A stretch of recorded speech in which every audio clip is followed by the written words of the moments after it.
Hey guys, SuperHorrorBro Mike here, and in today's video, we take a look at my first theory for Bendy and the Dark Revival. One that aims to explain three particular characters, their connection to one another, and why they have developed supernatural powers within the cartoonish realm inside the Ink Machine. These characters are Audrey, and the two lost ones, Porter and Heidi. I believe they are all connected to Joey Drew, and are in fact the children he speaks of throughout the game.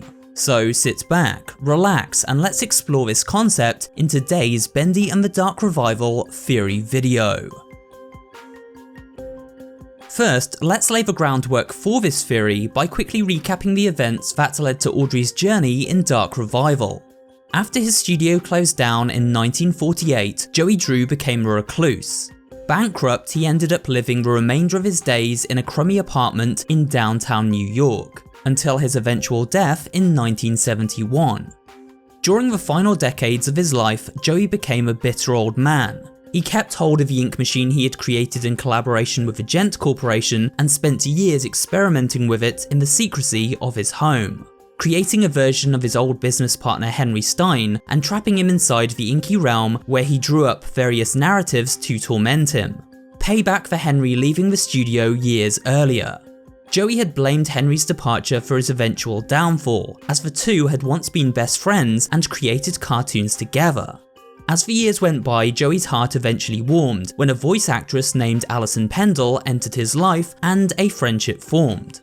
Joey realised that he needed to make changes and to try and make the most of his formative years. So he created a version of Alice Angel based on Allison, who would look out for Henry within his endless cycle of torment and help guide him toward the light. This allowing Henry to reset the cycle and save himself from the terrors of the inky realm. But Joey also wanted to find happiness in his own life, and so set about creating a daughter from the ink machine, one that would resemble a human in every way, but originated from the ink he so loved to create with. This eventually led to the birth of Audrey, who for some reason ended up forgetting her childhood with Joey and only rediscovered these memories while on her adventure through Joey Drew Studios after being trapped there by Wilson. Here Audrey discovered that she was different from the other inky creations of this world. Like the ink demon himself, she had incredible powers. The ability to banish lost souls caught in this realm, freeing them from their torment. It is suggested that when Audrey banishes a creature, she is freeing the human soul trapped within, and finally releasing them from their inky prison, while simultaneously consuming their body and turning it into energy to heal her up in the process. Strange markings form on Audrey's hand, and the dark puddles call out to her.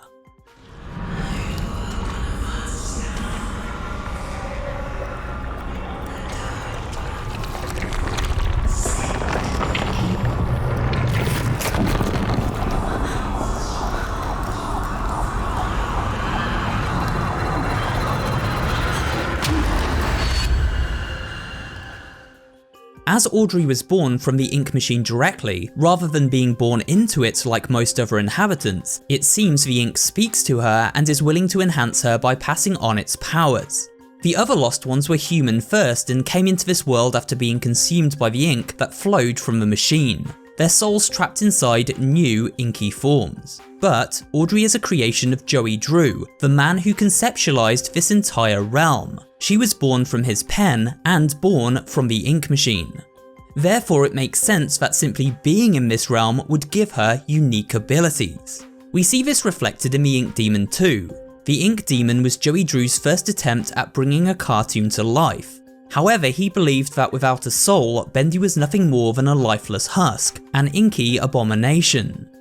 This was the point in research conducted by Joey and the Gent Corporation where things took a dark turn, and it was decided that human souls would be required to give these cartoon creations the personality needed to make them appealing to the public. The end goal to use them in amusement park Bendyland, creating living cartoon mascots. Whatever that grinning thing was I saw wandering around your office, you better keep it locked up tight. I realize it was a first attempt, but imagine if the press caught sight of it. Might scare off investors. If you claim that your failures are because these things are soulless, then damn it, we'll give them a soul. After all, I own thousands of them. However, this idea was flawed. Bendy's outer form was imperfect because of how he was treated at the hands of Joey and the Gent Corporation. He was shunned and locked away like an animal. This treatment moulded Bendy into a vengeful and murderous demon that played into the darker aspects of the original character. In Dark Revival, we see how Wilson's torturous research on the Ink Demon made him even more hateful and evolve further into a demonic form. Yet Bendy still has a good side, one buried deep within. The Bendy that audiences around the world know and love, and the one that Joey originally wished to create. This playful, friendly side of Bendy was always there, he just wasn't shown the kindness and love needed to bring it out. By contrast, while Audrey doesn't possess a human soul, she was nonetheless raised by Joey in the human realm with plenty of love and warmth, and so became a kind and caring person with a heart. It's never too late. Just a pencil and a dream isn't enough. You have to have heart. Audrey eventually merges with the Ink Demon and manages to take control of his body, using her kind-hearted nature to bring out the good in the beast and dispel the darkness within. She brings cartoon Bendy into the real world after banishing the Ink Demon by playing him a reel of film titled The End. All of this to say that just because a creature is created from ink alone, it doesn't automatically mean they will end up as a soulless killing machine. But it does suggest that they will have a unique bond with the Inky realm and inherit great power from it.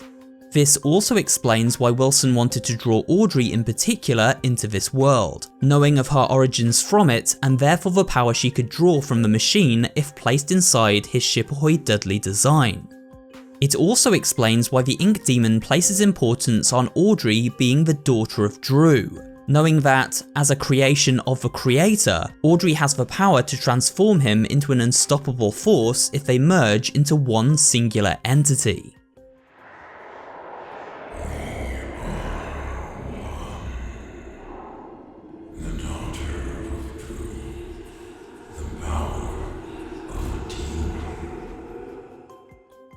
A plan that would have worked if not for her father Joey's intervention. With this groundwork in place, we can now move on to explaining Lost Ones Porter and Heidi and their connection to Audrey and Joey Drew. I believe that both of these characters are also children of Joey Drew, creations that came from his pen and born directly from the ink machine, without a human soul trapped inside. From a note we collect in the Gent workshop, we discover that Audrey was not the first attempt by Joey at creating a child. The note reads as follows. Who would have ever dreamed? In the declining years of my life, I have someone more precious to me than any piece of art I could ever make. For all the evil that's come from me, this is something finally good. When she laughs and smiles, it fills my heart so much it overflows. We play and we talk as we both learn from one another. There's not much time, so every moment has to count. Unlike my versions that came before her, the ones who called me their uncle, I'm proud to have her call me dad because she is truly my daughter. Signed, Joey Drew. This note tells us that Audrey was the final perfected design of a daughter for Joey, but he attempted to create other children before her, failed experiments who referred to him as Uncle Joey. We hear one of these other children at the end of Bendy and the Ink Machine.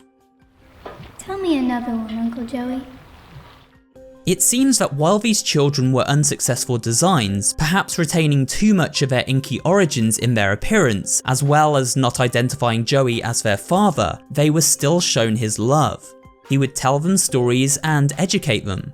However, at some point they were returned to the ink from whence they came, ending back up inside the cartoon realm of the Ink Machine. But as these children grew, they inherited powers from the Dark Puddles. Just like Audrey, they are children of this world and not souls trapped inside it, and so are able to draw power from the machine that birthed them. This explains why Porter and Heidi both have supernatural abilities, and it also explains why they are able to bond with Audrey and pass these powers onto her. They are her brother and sister, and this connection allows for them to channel their power directly to Audrey. These origins can also explain the playful nature of both characters. Heidi and Porter come across as almost childlike, mischievous, and playful. a far cry from the angry and misguided lost ones containing the trapped souls of workers at the studio. Don't cry for me. I want to die. This isn't happening. The next person I see, I'm going to rip them apart. Just wait and see. Wilson knows our purpose. What is it? What is it? Listen to how these two characters interact with Audrey. They speak as if at ease with their inky surroundings, not intimidated by them, comfortable in their inky form, as if it is the only one they have ever known. Also pay attention to just how these characters speak, very childlike, as they never matured to adulthood in the real world. But I could open the door for you. I do know how. I really do. Thank you. That would... But first, maybe play a game? Oh, I love to play games. I like hide and seek best. Find me and I'll open the door for you. I promise. Look away while I hide and no peeking. Audrey? Nope, don't like it. Doesn't suit you. I'll call you Bobby. Now, you can move like me.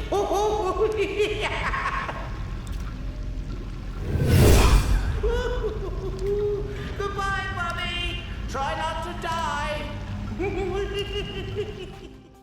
Another point to note is the way in which Porter names Audrey Bobby. This seems like a very random name to choose, but we must think back to the era in which Porter would have been born and raised by Joey, the 1960s. We know that Henry's story occurs in 1963, and these children were born shortly after these events, as one is heard after the end credit roll of Bendy and the Ink Machine. A popular children's TV show at the time was Uncle Bobby, which first aired in 1964. This may have been a show Porter watched with his uncle Joey, and so took the name from. The phrase "Bob's your uncle," which means "and there you have it," could also be another clue as to why the name Bobby is used here, as these Ink children of course referred to Joey as Uncle. Perhaps this is a stretch, but the naming surely has some thought behind it. For these reasons, I believe there is evidence to suggest a connection between Porter, Heidi, Audrey, and their creator and father, Joey Drew, explaining why these particular characters are friendly, comfortable in their inky form, and possess powers they are able to pass on to their long-lost sibling. But what do you think? Let me know your thoughts on this theory in the comments section below, as well as any other aspects of Dark Revival's story you'd like me to look into in a future video. If you enjoyed this video, remember to leave a like and of course subscribe for more horror related content. Thanks for watching, and I will see you on the next video.